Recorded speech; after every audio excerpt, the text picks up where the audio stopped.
කතා කරමු Elon මස්ක්ගේ private jet එක ට්‍රැක් කරන Twitter බොට් ගැන.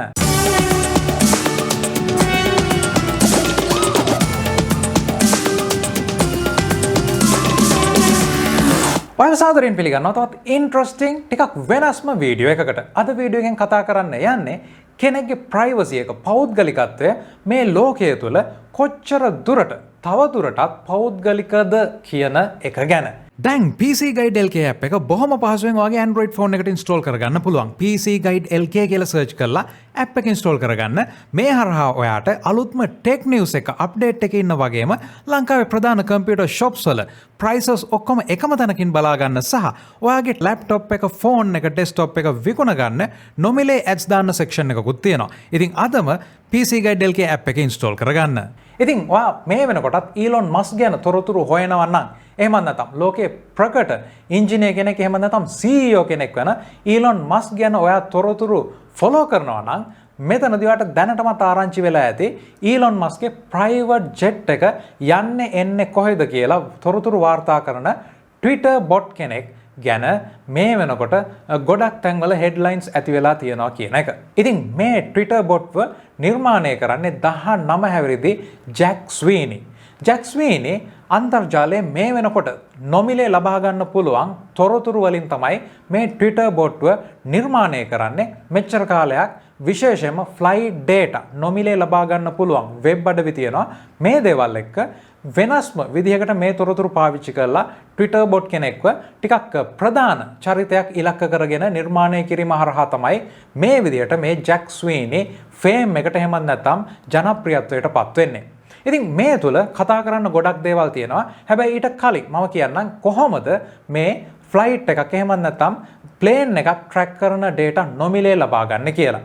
ඇමරිකාවේ FAA එක හරහා සාමාන්‍යයෙන් ට්‍රැක් කරන සියලුම තොරතුරු ඕනම කෙනෙකුට සාමාන්‍ය කෙනෙකුට ලබා ගැනීමේ අයිතියක් තියෙනවා කියලා ඒ රටේ නීතියක් තියෙනවා. මේකට ප්‍රධානම හේතුව තමයි FAA එක ඇතුළු අනෙකුත් හැම දෙයක්ම ක්‍රියාත්මක වෙන්නේ විශේෂයෙන්ම ගුවන් තොටුපළවල් ඒ වගේම air traffic controllersලා controlling towers වගේම runway පවා හැම දෙයක්ම නඩත්තු වෙන්නේ සාමාන්‍ය ජනයාගේ බදු මුදල් වලින්. ඉතින් මෙන්න මේ නිසා FAA එක හරහා ට්‍රැක් වෙන ඕනම ඩීටේල් එකක් මේක අති සංවේදී විශේෂයෙන්ම ඇමරිකානු රජය එහෙම නැත්නම් අනෙකුත් රජයන් ඒ වගේම මිලිටරි හමුදාමය සම්බන්ධයන් තියෙන දේවල් ඇරෙන්න අනෙකුත් හැම ඩේටා එකක්ම මේ විදිහට සාමාන්‍යයෙන් ඕනම කෙනෙකුට ලබා ගැනීමේ අයිතියක් තියෙනවා. ඉතින් මෙන්න මේ දේවල් එක්ක වර්තමානයේ දැන් පාවිච්චි වෙන ගුවන් යානාවල තියෙන ADS-B කියන තාක්ෂණයක් හරහා මේ තොරතුරු ඕනම කෙනෙකුට ලබා ගැනීමේ හැකියාවක් තියෙනවා. ඉතින් මේ තොරතුරු කොහොමද ඕනම කෙනෙක් ලබා ගන්න කියන එකට බොහොම සරල උත්තරයක් දෙන්න තියෙන්නේ. අලුත් ගුවන් යානා පාවිච්චි කරනවා තමන් ඉන්න පොසිෂන් එක සහ අනෙකුත් තොරතුරු ලබා දෙන්න විශේෂ තාක්ෂණයක් හැම තප්පරයකට වතාවක්ම. ඉතින් මේ හරහා සිද්ධ කරන්න පුළුවන් දේ තමයි ඕනම ට්‍රැෆික් කන්ට්‍රෝල් එකකට එහෙම නැත්නම් මේ විදිහට අහසේ විශේෂම ෆ්ලයි කරන ප්ලේන් එකකට පවා මේ තොරතුරු අරගෙන තමන් ඉන්න තැන සහ අනෙකුත් එයාක්‍රාෆ්ට් කොතනද තියෙන්නේ කියන එක බොහොම පහසුවෙන්ම මේ හරහා ලබා ගැනීමේ හැකියාව. ඉතින් මෙන්න මේ ADS-B කියන data එක සම්පූර්ණයෙන්ම transmit වෙන්නේ encrypt නොකරපු සාමාන්‍ය මෙගාහර්ට්ස් 1090 කියන ෆ්‍රීකවන්සි එක යටතේ. ඉතින් ඕනම කෙනෙකුට තාක්ෂණික දැනුමක් තියෙනවා නම් මෙගාහර්ට්ස් 1090 කියන ෆ්‍රීකවන්සි එක රිසීව් කරන්න පුළුවන් ඇන්ටනා එකක් නිර්මාණය කරන්න පුළුවන් නම් අනෙකුත් තොරතුරු එක්ක මේ ගුවන් යානා වලින් නිකුත් කරන ෆ්‍රීකවන්සි එක යටතේ ඒ දත්ත ලබාගෙන මේ data ටික gather කරගන්න පුළුවන්. ඉතින් මේ හරහා බොහොම සරලව කියන්න තියෙන මේ ADS-B කියන data sending එහෙම නැත්නම් මේ විදිහේ beacon එකක් විදිහට වැඩ කරන දේ බොහොම පහසුවෙන් ලබාගෙන ඒ හරහා මේ air traffic control සහ අනෙකුත් කටයුතු වලට තමයි මේක යොදාගෙන තියෙන්නේ. ඉතින් මේ හරහා තියෙන plus point එක තමයි ඕනම තැනකින් විශේෂයෙන්ම මේ ෆ්‍රීකවන්සි එකට සමන් දෙන්න පුළුවන් ඇන්ටනා එකක් සහ අදාළ උපකරණ තියෙනවා නම් මේ ප්ලේන්ස් කොතනද තියෙන්නේ කියන එක දැනගන්න කොහොම වෙතත් මේ data දැනටමත් අන්තර්ජාලයේ අපිට ලබා ගන්න තියෙනවා.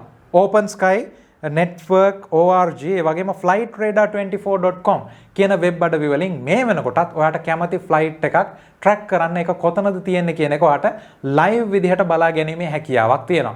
ඉතින් මේ දේවල් මම හිතන්නේ හැමෝටම අවශ්‍ය වෙන්නේ නැහැ. කාලෙන් කාලෙට මේවා හයිලයිට් වෙනවා. ඒ වගේම සමහර කට්ටියක් මේවා පාවිච්චි කරනවා වෙන්න පුළුවන් තමන්ගේ පවුලේ කෙනෙක් කොහෙද ඉන්නේ මේ වෙලාවේ කියලා දැනගන්න ෆ්ලයිට් එක සේෆ් විදියට සිද්ධ වුණාද තමන්ගේ පාර්සල් එකක් මොනවා හරි තියෙනවා නම් ඒක එනවද කියන එක මේ හැම දෙයක් ගැනම ට්‍රැක් කරගන්න. කොහොම වෙතත් මෙතනදී කියන්න අවශ්‍ය දෙයක් තමයි මේ හැම ප්ලේන් එකකටම යුනික් අයිඩෙන්ටිෆයර් එකක් එහෙම නැත්නම් නම්බර් එකක් තියෙනවා. මේ නම්බර් එක පාවිච්චි කරලා අපිට පුළුවන් වෙනවා අදාළ ෆ්ලයිට් එක අදාළ ගුවන් යානේ ප්ලේන් එක ට්‍රැක් කරන්න. ඉතින් මේ ජැක් ස්වීනි 19 හැවිරිදි ජැක් ස්වීනි කරපු දේ තමයි ඊලොන් මස්ක්ගේ ප්‍රයිවට් ජෙට් එකේ මේ තියෙන අයිඩෙන්ටිෆයර් එක හොයාගෙන මේ තියෙන නොමිලේ ලබා දෙන දත්ත වලින් මේ ප්ලේන් එක කොතනද තියෙන්නේ කියන එක අනුව ට්වීට් එකක් නිර්මාණය කරන්න පුළුවන් නිකුත් කරන්න පුළුවන් බොට් account එකක් Elon Musk's jet කියලා නිර්මාණය කිරීම. ඉතින් මේ හරහා Elon Musk තමන්ගේ jet එකෙන් කොහේ හරි ගියොත් කොහාට හරි ලෑන්ඩ් කරොත් ඒ ලෑන්ඩ් කරපු තැනත් එක්ක මෙතනදී ට්වීට් එකක් නිකුත් වෙනවා. කොහොම වෙතත් මෙතනදී මේ ජැක් ස්වීනි කරපු දේ හරහා මේ ඊලොන් මස්ක්ගේ ගමන් බිමන් ගැන ට්විටර් එක තුල කතා බහ ඇති වෙන්න පටන් ගත්තා.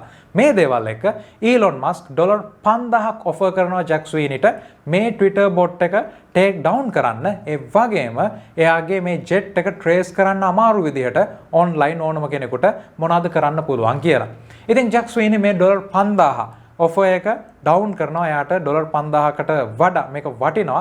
ටෙස්ලා එකක් දෙනවා නම් එයා මේක නතර කරන්නම් කියලා. ඉතින් කොහොම වෙතත් මේ ඩොලර් 5000 කතාවත් එක්ක එයාට ඊලොන් මස්ක් කෙලින්ම කතා කරා කියන එක අන්තර්ජාලය තුල නිවුස් වෙබ් අඩවි වලින් වාර්තා කිරීමත් එක්ක මේ Twitter handle එකත් අති ජනප්‍රිය වෙනවා.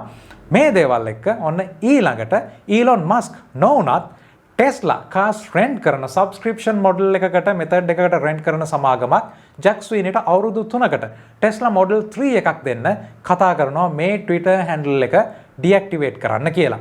මෙතනදිත් ජැක් ස්වීනි කියන දෙයක් තමයි තවමත් 19 හැවිරිදි ජැක් ස්වීනි කියන දෙයක් තමයි තමන්ටම කියලා ටෙස්ලා එකක් දෙනවා නම් අවුරුදු 3ක සබ්ස්ක්‍රිප්ෂන් එකක් නැතුව අවුරුදු 3කින් වාහනේ බාර දෙන්නේ නැතුව එතනදී මේක කරනවා මේ විදිහේ දෙයකට යක් යමති නැහැ සබ්ස්ක්‍රිප්ෂන් එකකට කියලා. ඉතින් කොහොම වෙතත් ඔයගොල්ලන්ටත් පුළුවන් Elon Musk's jet කියන Twitter handle එක බොහොම සරලව Twitter තුල හොයන්න.